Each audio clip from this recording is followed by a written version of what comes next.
Ben Bradlow is Postdoctoral Fellow at Harvard University's Weatherhead Center for International Affairs. We'll be discussing a recent article from his dissertation project called Weapons of the Strong, Elite Resistance and the Neo-Apartheid City. Ben, welcome. Before we dive into things, give us a quick tour of your background and your current work. Yeah, so first, thank you for having me. As you mentioned, I'm currently I'm doing a postdoc.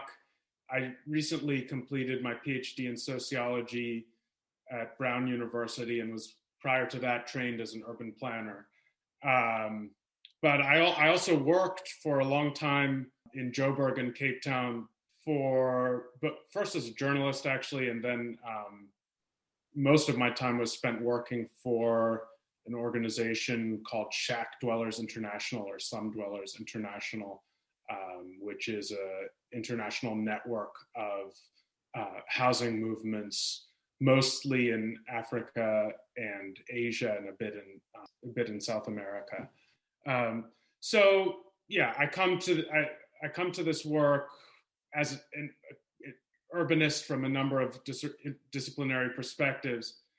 And this article comes out of a project that was my dissertation and is now a book manuscript that compares the politics of inequality in Joburg and São Paulo in Brazil after transitions to democracy. You know, the big picture question that motivates the book is, why are some cities more effective at reducing inequality than other cities? And the reason why I picked Joburg and Sao Paulo for this study was because Brazil and South Africa had some interesting similarities in their transitions to democracy. And in particular, I'm referring to the role of urban movements and neighborhood associations in cities, in the poorest neighborhoods of cities, as a key component of what some of the academic literature refers to as a social movement unionist alliance that drove democratization. So in South Africa, we know about COSATU, we know about the ANC, and we know about the UDF. And one of the key components of the UDF were the street committees, the civics, the urban organizations in townships and urban townships that were part of the struggle for democracy and the end of apartheid. And Joburg and Sao Paulo, I realized, had some very similar degrees of inequality in the distribution of public goods in each city. So when I talk about public goods, or the kinds of public goods that I examine in this book, they're housing, sanitation, and collective transportation. And the basic setup for the book is that Sao Paulo ended up being more of a positive case in reducing inequalities to those goods after transitions to democracy over the last 25, 30 years. And Joburg is more of a negative case. And this is surprising for a few reasons, but one key reason, which helps set the stage for this article that we're going to discuss, is many observers who were comparing Brazil and South Africa in the early 90s were predicting that South Africa actually was more likely to be effective in reducing inequality, in part because of such a clear articulation between the question of class and the question of race. So because race was so embedded in the distributional questions that were driving both urban policy and a whole range of transformations of the state in South Africa, people expected there's overwhelming legitimacy. You have a majority Black government. It will be very hard to challenge attempts at redistribution, and therefore we should expect a better outcome in South Africa and in a city like Joburg. So take us on a tour of this project. What is it about, and what are the key takeaways? Yeah, so the way that the paper is framed, the whole kind of Brazil question is not part of this paper. I wrote it just about Joburg. The question in that sense is, well, why after a political transformation that seemed to offer so much of a strong basis for redistribution was the apartheid spatial trajectory of distributing public goods in the city, reproduced in the post-apartheid era, such that we can speak. I'm definitely not the first person to describe Joburg as a neo-apartheid city. That is a common frame. Some might dispute certain elements of it, but the basic contours, I think, are mostly indisputable. So that's kind of the question that motivates this. And in particular, what I emphasize is that there was this alignment between demands for both racial recognition and racial redistribution and a class-based redistribution. And in the kind of the built environment of most South African cities, and especially in Joburg, these things overlap to an extent that we could, this was legally by design under apartheid, that race and class should overlap in the spatial organization of the city. So yeah, that's kind of what motivates the paper. And we can think of Joburg in South Africa in that sense as a very extreme case, a most likely case where you would expect to see redistribution in a highly unequal context have at least some modicum of success because of that strong articulation of race and class, and where you have a transition to a majority Black government in '94. And so what the paper does is it documents what I call weapons of the strong. Now, there's a reason why I use that term, which in a way is a bit of a cheap academic trick, which is that weapons of the weak is a kind of quote unquote famous book by a political scientist and anthropologist named James Scott, who, when he used that term, he was describing peasants in Southeast Asia and how they have very hidden forms of resistance against landowners. So the idea is that because they are so weak, they have to use very hidden forms of resistance. And his insight was to uncover those forms of resistance. What I'm doing here is saying that actually elites, in the case of Joburg, were in a situation where they had to pursue very hidden forms of resistance to a new democratic dispensation in the local state that was very keen on pursuing redistributive policies. So there's a kind of lame irony that academics pursue there. And the reason why elites had to pursue hidden strategies of resistance is precisely because of the strong articulation of race and class in pursuing a redistributive agenda in post-transition Joburg. So when I talk about elites, the people I'm talking about are almost all white. They're both neighborhood associations in wealthy neighborhoods, or in kind of the South African way that we talk about cities, it would be called a suburb. And so neighborhood associations and property developers. So one thing that I want to emphasize about those two groups is that they're not always natural allies. We know that in a number of contexts, the kind of classic not in my backyard fight is between neighborhood associations in relatively wealthy residential neighborhoods and property developers, either who are developing housing for low-income people or for commercial development. So it's originally a lot of the NIMBY stuff was about stopping commercial development. And that's not what we find in the kinds of alliances, at least, that I uncover in Joburg. It's much more about unifying both white property developers and white neighborhood associations around a common goal of preventing a more strong redistribution agenda from the city, particularly in terms of cross-subsidizing from wealthy areas to invest in poor areas, as well as a broader spatial transformation agenda that reduces both the class and race segregation of the city. What are weapons of the strong, and what is implied in this concept? Yeah, so as I was saying earlier, the kind of broad stroke idea is that these are relatively hidden forms of resistance that elites, traditional white elites, deployed in Joburg to reduce the effectiveness of attempts at redistribution-oriented reforms. And what I find are two types of strategies. So the first I call ring fencing, and the second I call venue shopping.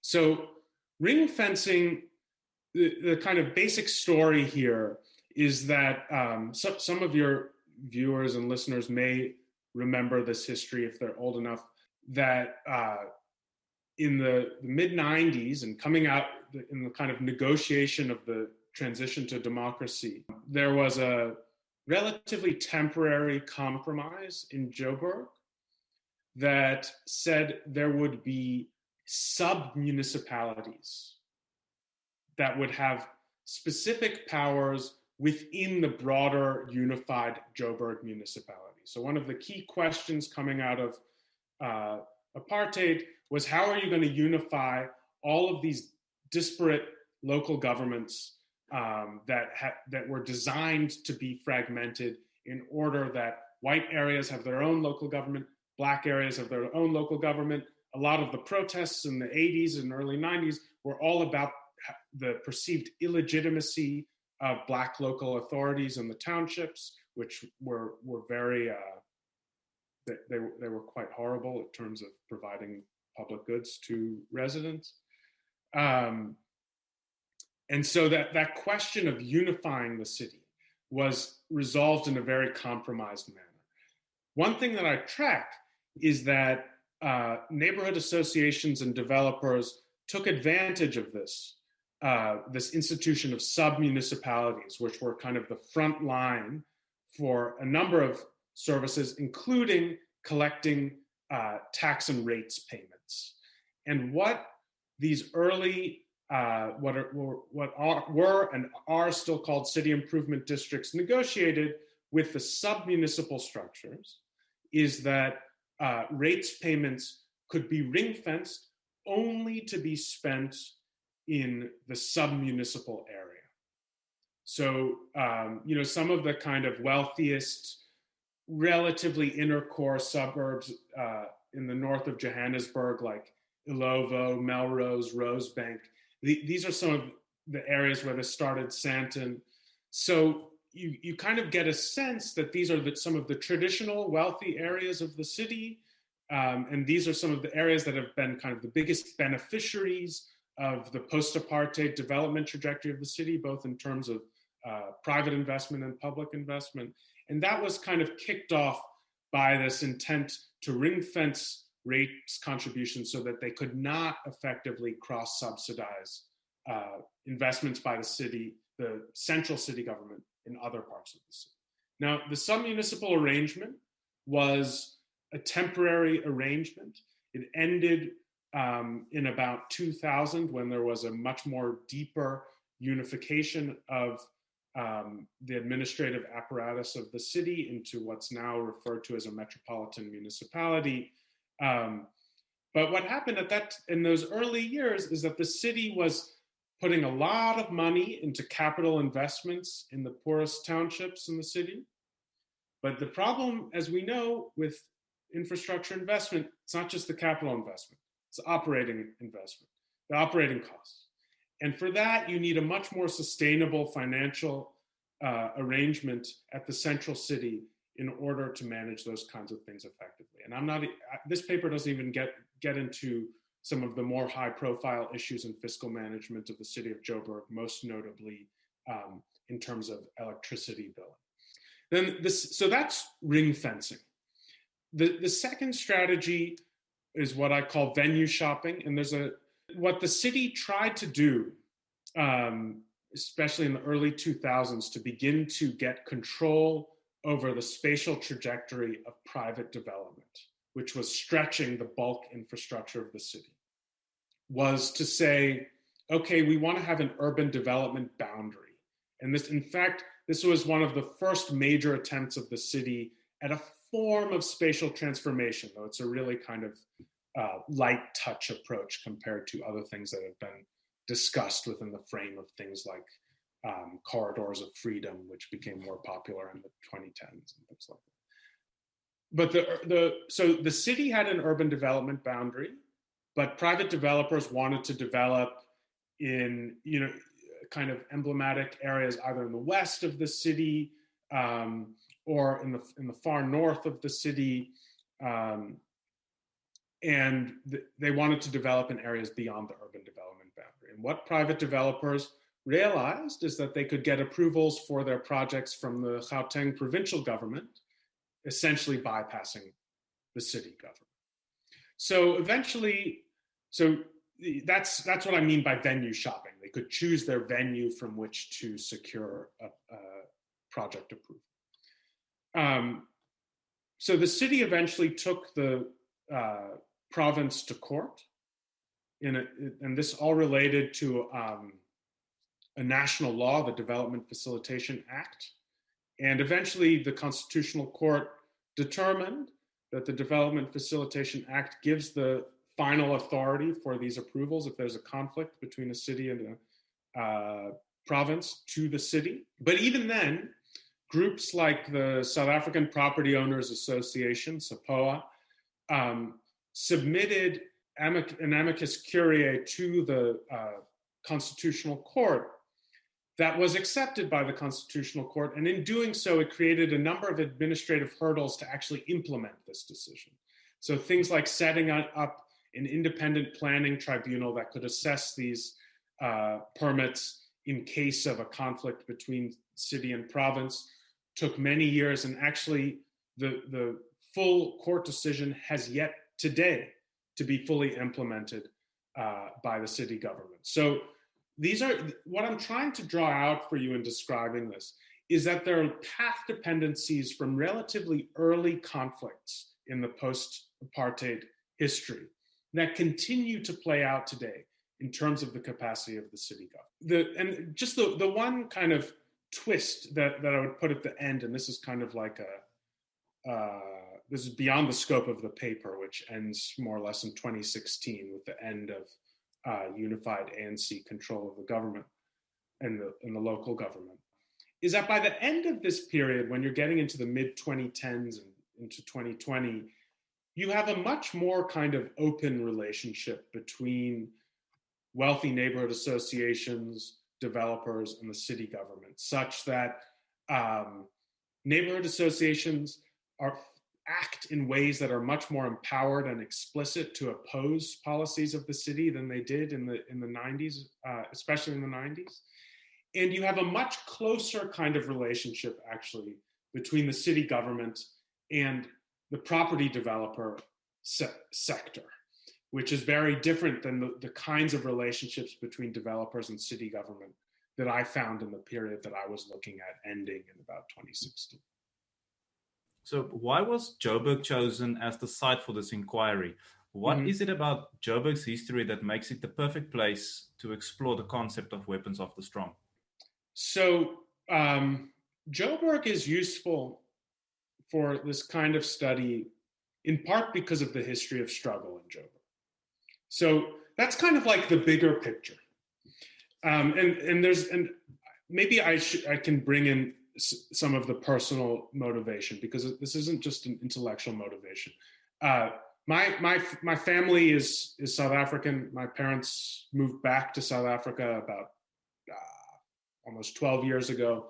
And I've been going to South Africa, either living there or visiting, my entire life. All of these dreams of Nelson Mandela, the ANC, the struggle against apartheid, so much of my own political consciousness is formed around learning about this history. And the question that I have is, well, why are these dreams not realized, essentially? There are a lot of key things that have changed in South Africa since '94, but I think everybody feels quite clearly that there's a lot that people's dreams were not fulfilled in a lot of. And Joburg was the center of a lot of the struggle, particularly at the urban scale, where when you talk about the role of street committees and civics, when SANCO, the South African National Civics Organization, was a strong independent organization that was largely driven by its affiliates in Joburg. The UDF was really dominated by a lot of activism in Joburg.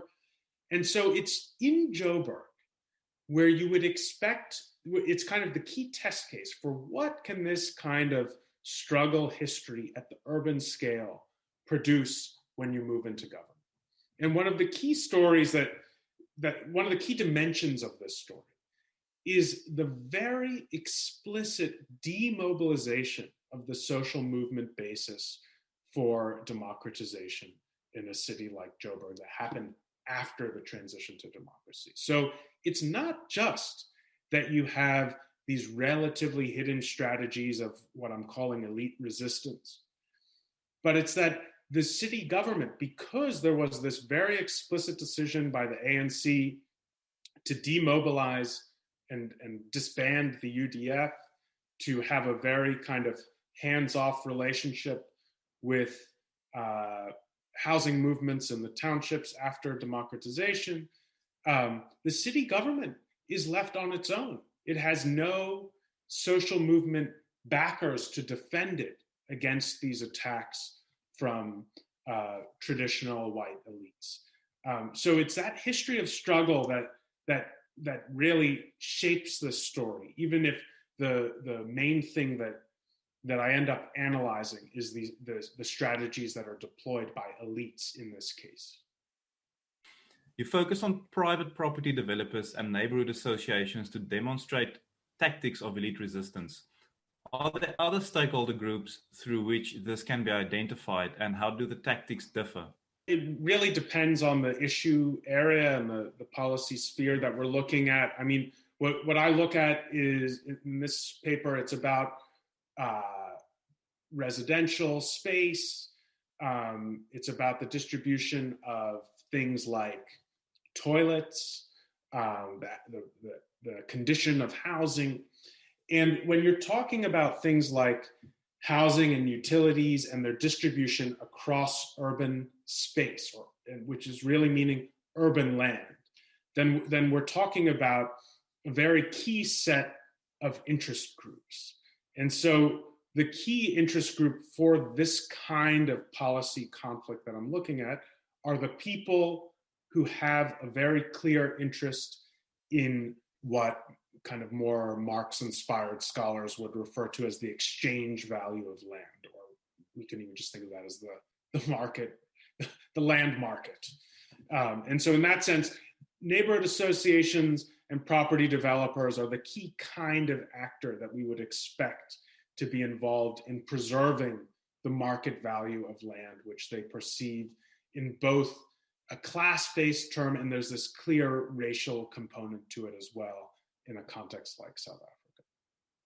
So what are the potential solutions? What can government do to respond? How can people respond? The way that I want to answer this question you might think it's a bit indirect. But, I'm trained as a planner. I get the kind of technical discussions around, well, we should design cities this way, or we should design cities that way. And I think that's all very important. I really like getting into those technical details. But the story here is really a political story. There's a very senior professor in Brazil who has a podcast like this that he calls Fora da Política não há salvação, which means outside of politics, there's no salvation. And that's kind of what I think is actually often missing in a lot of the urbanist debates in South Africa. And what I'm referring to here is the ANC is a critical actor. And we can't kind of try to come up with solutions that don't engage the fact that the ANC is the central actor politically in the construction and wielding of state institutions. So one of the key things that I've kind of alluded to already is the relationship between the ANC and social movements is really quite dysfunctional. And it's gotten to the point where there's no movement basis, which in effect means there's no active political constituency that's pushing for the kind of programmatic, citywide, technical policy changes that would be required to undo these spatial legacies. And, you know, a lot of the international literature refers to South Africa and even Joburg in particular as a protest capital of the world. There are service delivery protests all the time, but these are very localized protests. There's no real citywide level organization that can link together this strong activist impulse into a set of policy demands. And the dominant political party is not oriented towards integrating those kinds of demands into the way that it functions in wielding the organs of the state. And I think until you get to that kind of relationship, which some people refer to as an embedded type of political institutional relationship, it's going to be very difficult to overcome what remain truly massive inequalities in a city like Joburg.